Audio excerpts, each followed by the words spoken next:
Hi, folks. This is Pastor David Childers. I'm privileged to pastor Peaceway Christian Center here in Las Vegas, Nevada.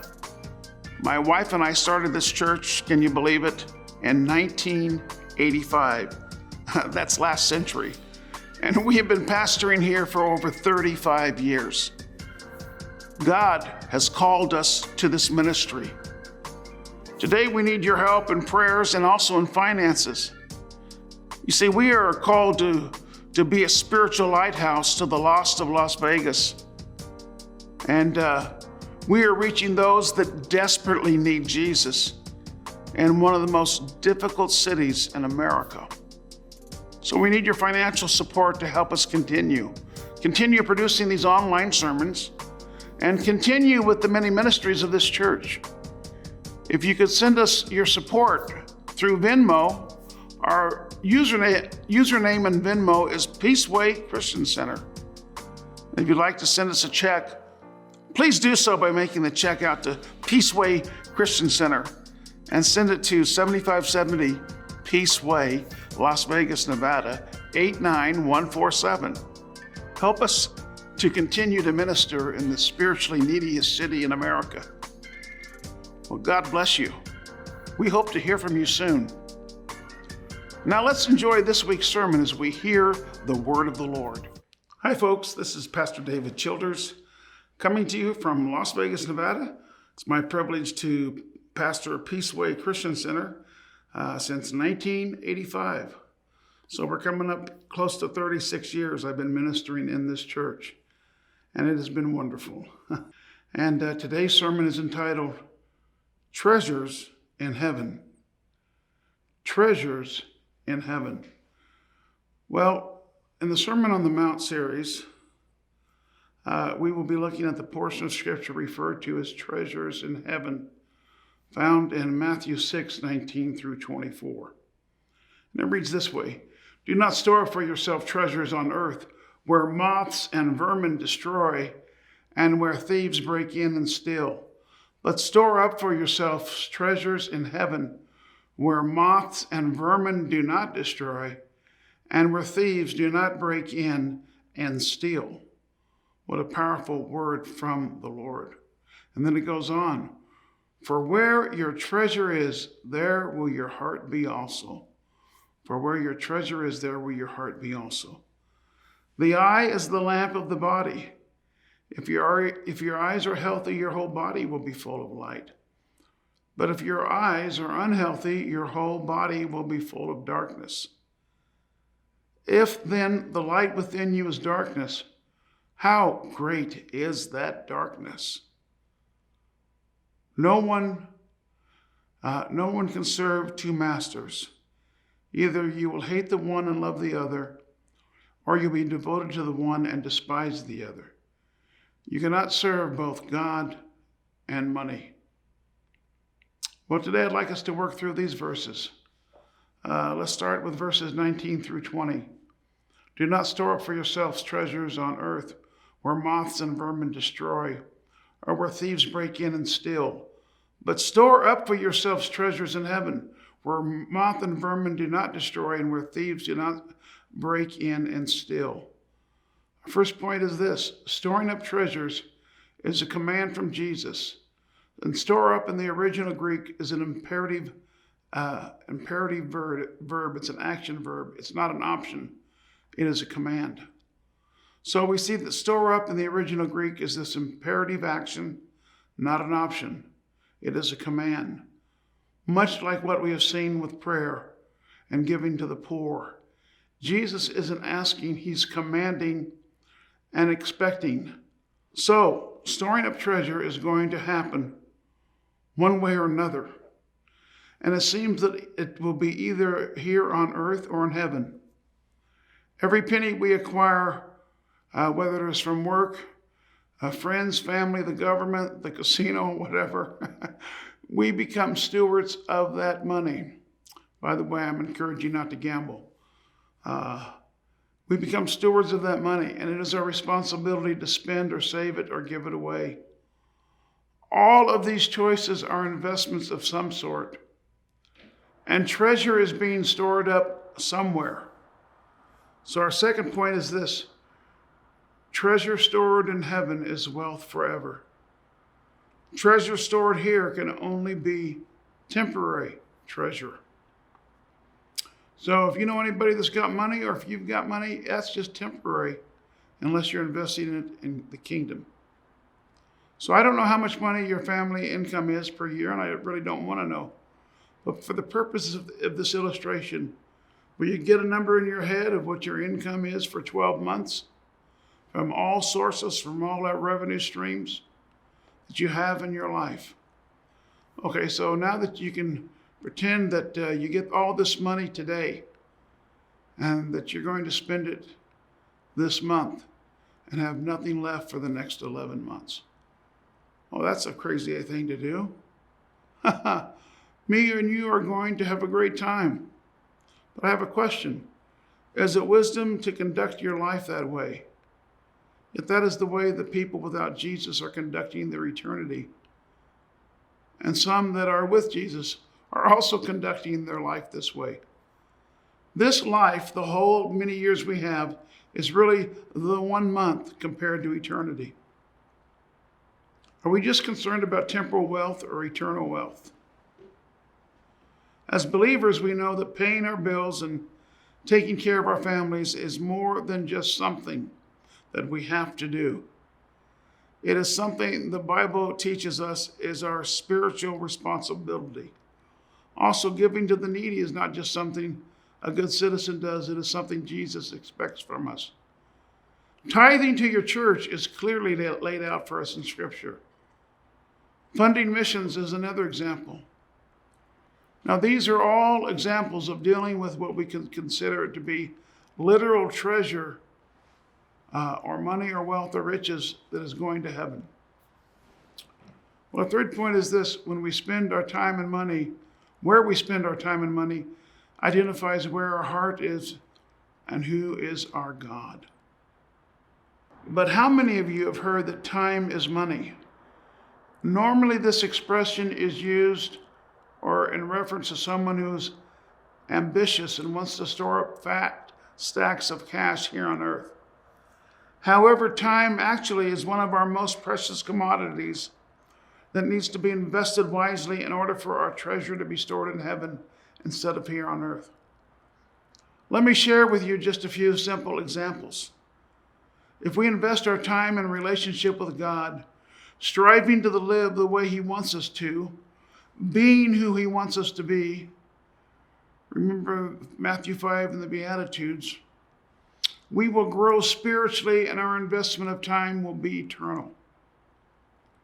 Think about investing more time in our marriages and in our children and in our friends and family and the gifts and talents that God has blessed us with. Also in our church and our church family and our co-workers. Remember, when we talked about giving to the needy, and we mentioned those who toot their own horn and seek credit and praise from others around them, Jesus said that fleeting praise will be your reward. Well, when we invest time and hours of perfect, acceptable, sinless, morally neutral entertainment like TV, Facebook, video games, sports, CrossFit, whatever, many times what we have done is we have received our full reward. And this is sadly no blessing or spiritual return to be had. We need to be making good, sound investments with our time. Well, here's a little illustration. Once upon a time, a tax officer asked an old Christian man to fill out a form to declare all his wealth. Well, the old man declared his riches to be the following. Are you ready?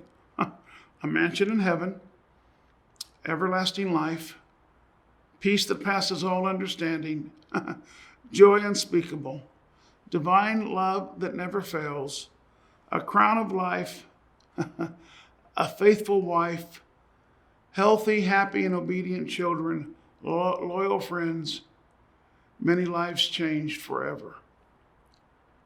Well, the tax officer closed his book and said, "Truly, you are a very rich man, but your wealth is not subject to taxation." Well, Number 4 in our sermon is, if we're not spending our money correctly, it means we're not seeing our life correctly.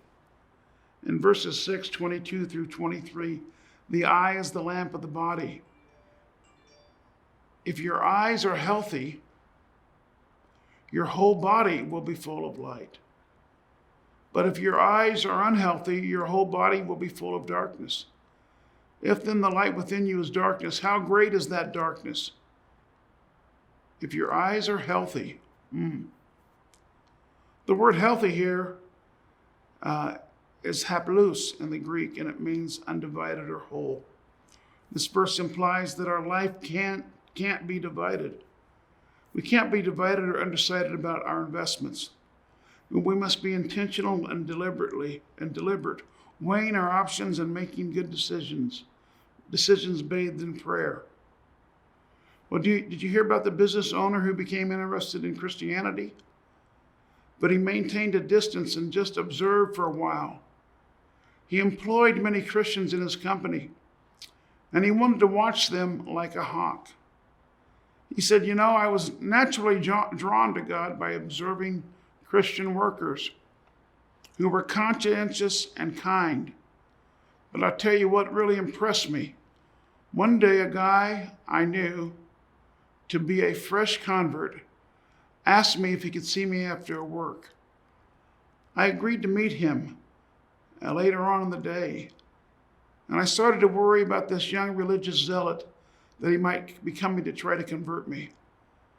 I was surprised when he came in my office with his head hanging low and said, "Sir, I'll only take a few minutes, but I have to ask your forgiveness. Over the years, I've worked for you, and I've done what a lot of your other employees do, like borrowing a few company products here and there. And I've taken some extra supplies. I've abused telephone privileges. I've cheated the time clock now and then." And then he goes on, he says, "But I became a Christian a few months ago, and it's real. My Christianity is real. It's not smoke and mirror stuff. And in gratitude for what Christ has done for me and in obedience to him, I want to make amends to you and to the company for the wrongs I've done. Can we figure out a way to do that? Now, if you have to fire me for what I've done, I understand. I deserve it. Or if you want to dock my pay, dock it. Whatever you think is the figure is appropriate. If you want to give me some extra work to do on my own time, that will be okay too. I just want to make things right with God and between us." Wow. In the end, they did work it out.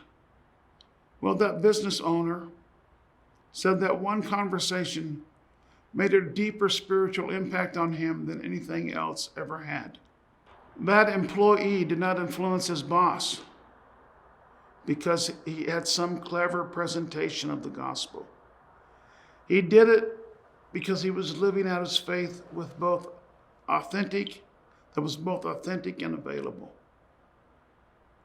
Beloved, we can do that.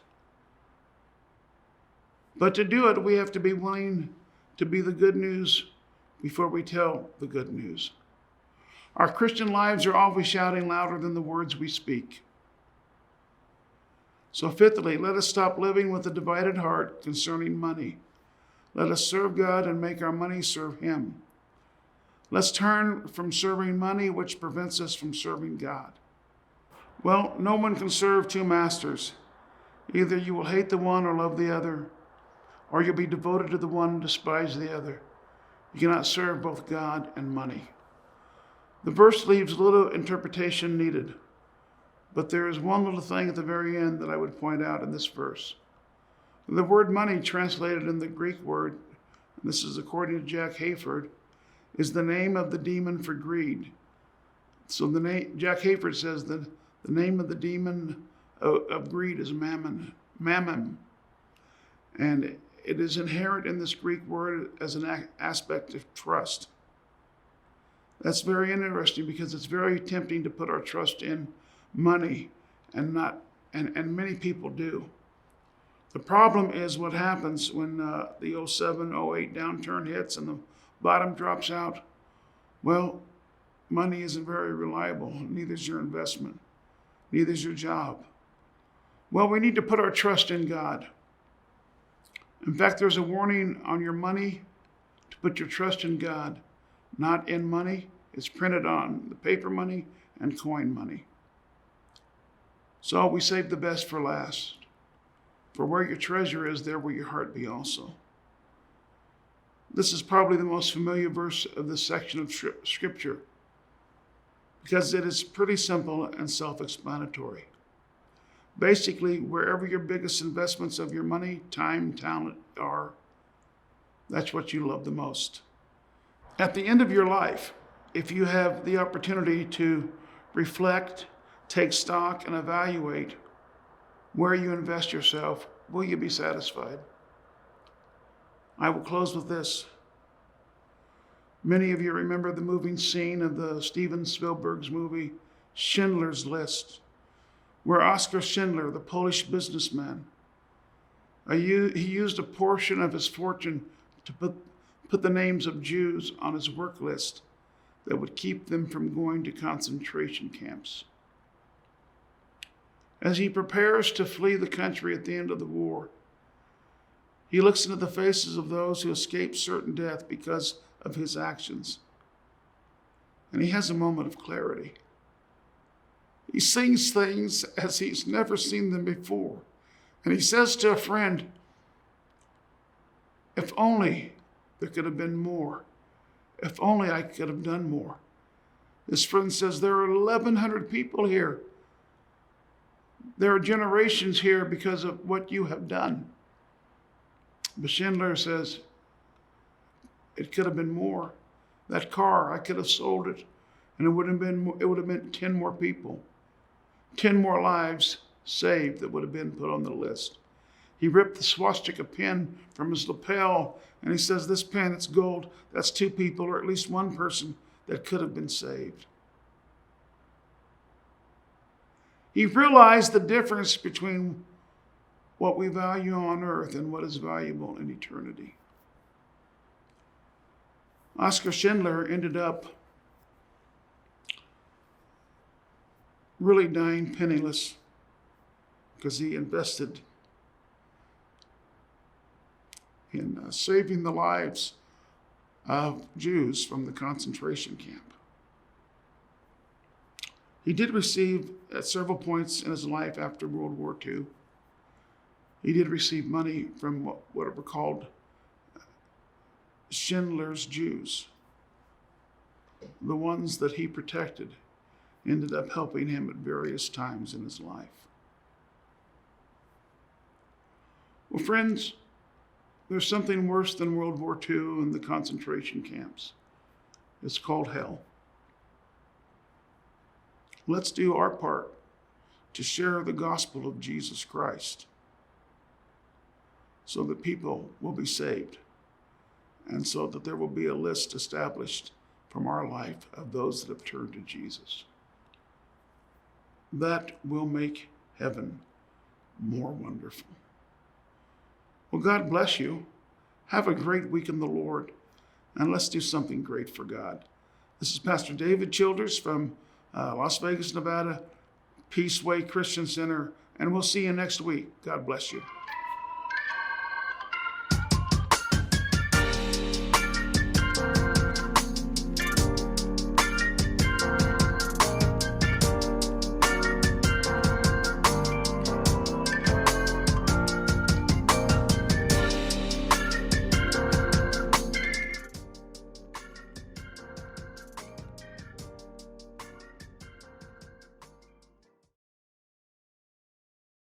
Just want to tell you about some opportunities you can have with our school and our preschool.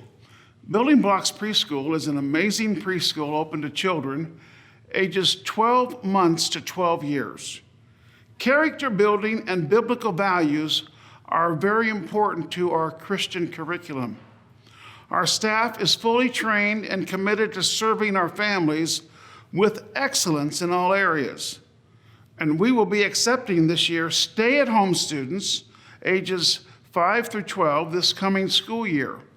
So if your child cannot go to his regular school and you need to go to work, then you have an opportunity to enroll your child into our child care. COVID-19 protocols are in place to make sure that we keep our staff and children safe.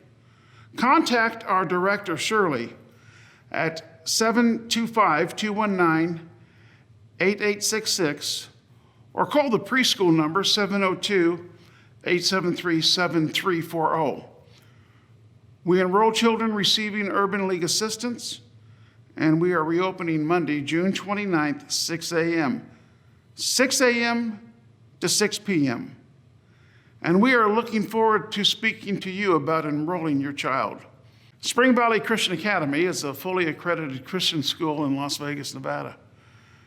We are taking children in grades kindergarten through 8th. We teach a biblical worldview, and we encourage our students to excel in every area of their lives. We provide a wholesome, loving, and safe atmosphere for our students. We strive to be the place where the truth of Scripture becomes life-defining qualities of our kids' personal character. Our projected start date for the school year is August the 10th, 2020. We have COVID-19 protocols in place, and scholarships are accepted through AAA and Dinosaur and Roses. If you're interested, please call the school 702-873-3216, or Pastor Madeline, our principal, at 702-460-3210.